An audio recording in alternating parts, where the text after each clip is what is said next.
Okay, what I'm looking at right now is the Ncees reference manual, and I've got the section associated with math. Now I'm going to cover just about every single pure math-based problem you're going to get on the exam in some form or another, other than one section, and that's problem statistics, because you're going to see when it's all said and done, we're going to cover quite a bit, and I had to cut it somewhere, and that's what I decided to cut.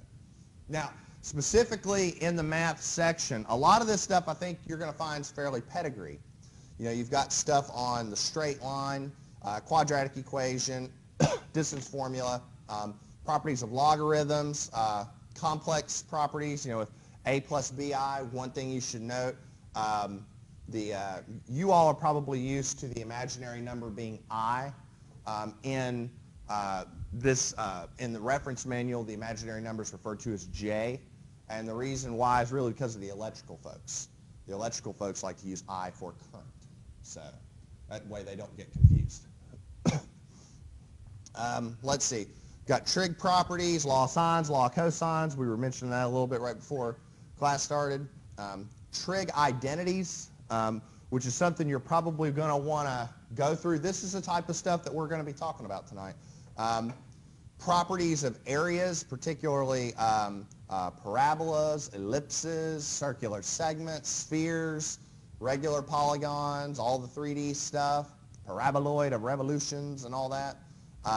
Conic sections, you all remember most of your fundamental graphs can be represented by two inverted cones and a plane cutting through them. So you can get an ellipse, you can get a hyperbola, you can get a parabola, you can get a line, all that.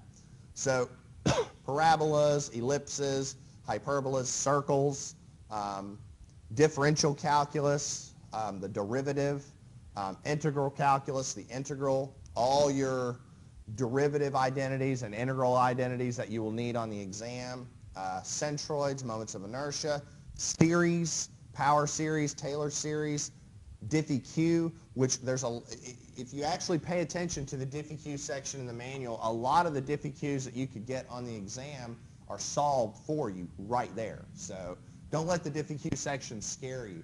That happens a lot. When they see a diffie-q, a lot of students just go C and move on. If you actually look at it, it could be plug and chug. So just think about that. Fourier series, this is where we're starting to get into the stuff that as civil engineers and mechanical engineers, we're probably teetering towards. This really isn't going to be on the exam. If you were electricals, I might say otherwise.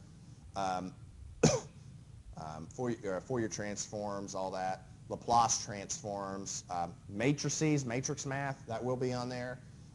Determinants, identities. I know you all are big fans of that whole IJK stuff and all that.